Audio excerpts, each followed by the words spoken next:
Welcome to Grief Matters, a podcast that features conversations about life and death. Hosted by Lori Opitz, Director of Bereavement at the Joseph T. Quinlan Bereavement Center, no subject is off limits and no topic is taboo. Please submit your questions about anything end of life, dying, death, and grief to KarenAnnQuinlanHospice.org/Grief Matters. Hello, everyone. Today I have a very special podcast for you, and the topic is going to be on anticipatory grief.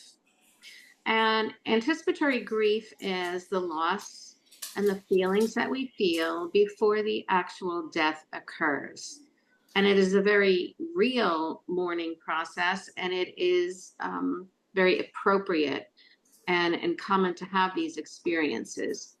And with anticipatory grief, we may have difficulty sleeping, difficulty concentrating, and have a lot of overwhelming feelings. And some examples would be like if you found out that your spouse had cancer. And so you might start grieving at the moment of diagnosis, or maybe not until the chemo has been complete. Or if a loved one has dementia and you feel like you're losing the person even though they're really still there, you start to go through a process. There's another example of anticipatory grief, and that would be if you receive the news that your son was diagnosed with a life-limiting illness. And I have a special guest with us today, Emma Jobsis, and she was given that real life example of having to hear the news that her son had a life-limiting illness. So I introduce to you today Emma to share with us her experiences in dealing with anticipatory grief. So can you tell me what it was like when you first heard this news regarding Cade? Yeah, so hi everyone. We got the news when Cade was about 2.5 years old. Up until that point, we had been meeting with a lot of different doctors and trying to figure out why he was falling behind in all of his milestones. Grab the baby real fast.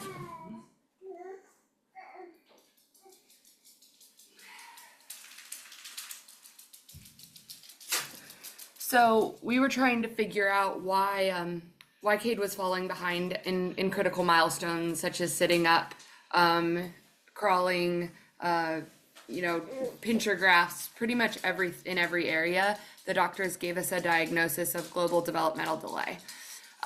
So that really wasn't very clear answers other than that he was delayed. We didn't really have a lot of other information. So around 2.5 years old, we finally got genetic testing completed, and they gave us a diagnosis of hereditary spastic paraplegia type 50. What those doctors told us is that it is an ultra rare disease. There are about 100 cases in the world, and there's no treatment. It is a neurodegenerative disease, which means he will lose motor and mental capacities as he gets older.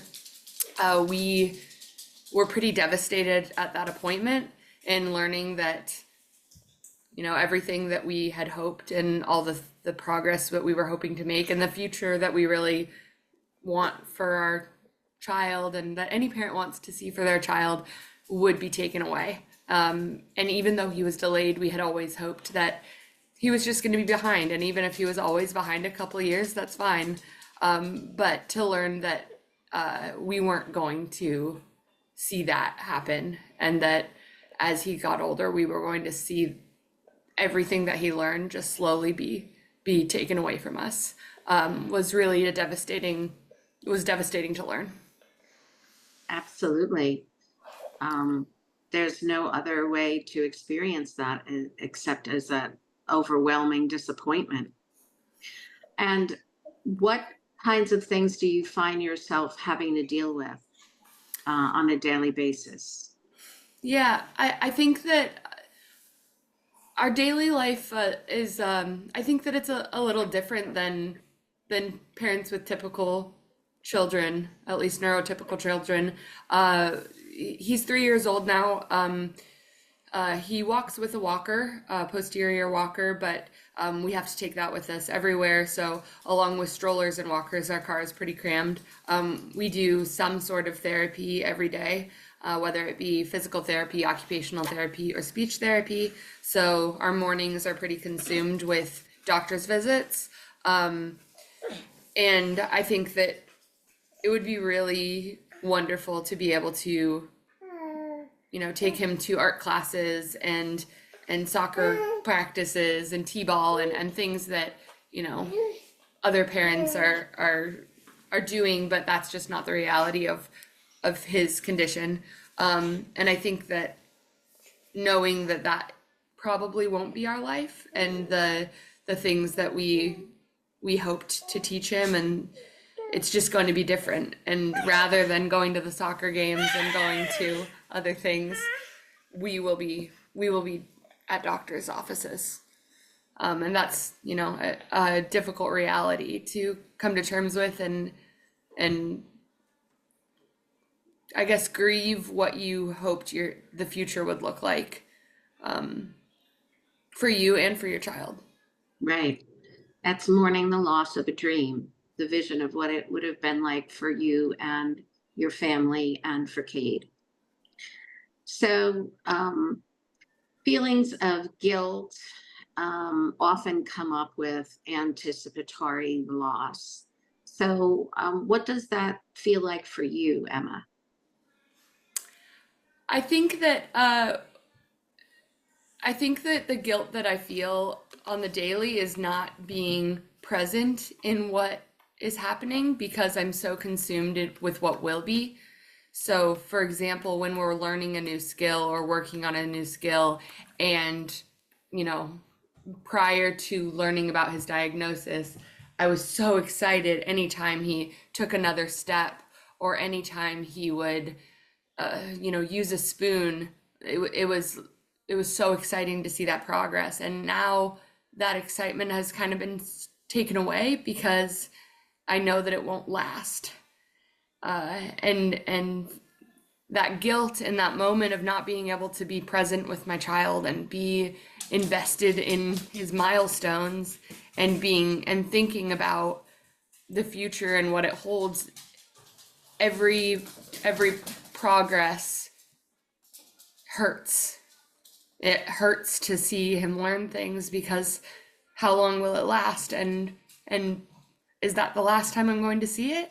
So it's this constant living in the future, and I'm not able to stay in the moment and be excited about what he's learning, because I don't know when it will be taken away, which is so awful to feel like you can't just live and be present in your child's accomplishments. That has to be a very difficult balancing act for you. And I know that you do manage it very well, but that doesn't mean that it's easy. And now you have a newborn, Cosmo. Yep, holding him right now. So we have a 6-month-old. He just turned 6 months the other day. He does not have the same disease. So Cade was diagnosed with has hereditary spastic paraplegia. Cosmo is a carrier, just like Dylan and I, my husband and I. So he has one copy of the gene, but he didn't receive both. And that was a difficult process as well, going through that testing to find out if our second born was going to be born with the same condition. Absolutely. So what do you do for yourself? How do you keep going with these daily struggles and these daily feelings? What do you do to help cope?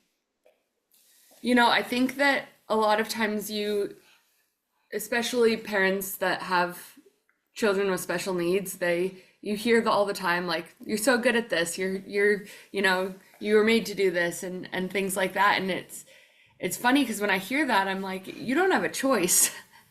There's not like you get to decide whether you're going to do this or not, or that you get to choose to do this on the daily, but it's it's the life that you were handed and it's the child that you were given, and we're so grateful for him. He's the happiest kid you could ever meet. But I think right now the only thing that keeps us going is hope for a treatment. There's an incredible father out of Canada that developed a treatment for his son, and it's in the last phase, the pivotal phase for clinical trials, which is so unbelievably incredible for an ultra rare disease. That shouldn't be like that.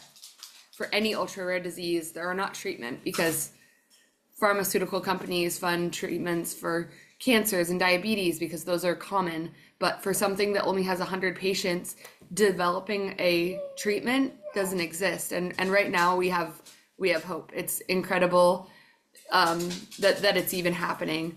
So every day I think that the what keeps me going is we're fundraising to get him treatment, and we're trying as hard as we can to raise the money to keep these clinical trials going. We have to raise $1.5 million by November, and our community is really coming together to help us do it. It's amazing to see everybody come out to support Cade, and because he's worth it. He's worth it. And we want to give him the best life that we can and the best future we can, so that we don't have to watch everything get taken away. And the fact that there's a treatment and it's sitting in a refrigerator right now until the money exists is heart-wrenching. But that's all we just have to do it. We just have to do it. So that keeps you motivated. Oh yeah. Working towards a treatment and working for my child and doing all of the therapies every day, doing the physical therapy, doing the occupational therapy, it gives me a glimmer of hope and keeps me going every day, knowing that this doesn't have to be the end. This doesn't have to be the end of what it is. We can treat this. And we just have to keep going and keep trying. And if somebody wanted to donate to this cause, what would they look up? Yeah, we have a website at cureforcade.com, and all of our information is on that website. That's great. And what advice would you give to other people in your situation? I think that talking and relating to other families that are going through similar situations has been the most valuable. While my immediate circle has been so wonderful, the people that I've really been leaning on are those other mothers that are going through the same thing. And I think that finding that community, and in the age of social media, you can find them, and just get on the phone with them and talk to them, because there's nothing like having somebody else that can relate to you and validate what you're going through. And that has been really key in processing this and feeling less alone. Absolutely.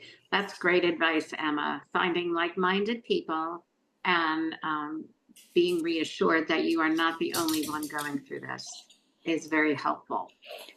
So I thank you for your time and your honesty and your transparency in showing us a glimpse of what it's like in the day of the life of someone dealing with anticipatory grief. So I thank you for joining in this podcast. And as always, grief matters. Thank you, Lori. If you would like more information on any grief or bereavement issues, including options for counseling, please feel free to call us at the Joseph T. Quinlan Bereavement Center at 973-948-2283, or you can contact us online at copewithgrief.org. Please remember to subscribe to the Grief Matters podcast on Apple, Spotify, or wherever you get your podcast.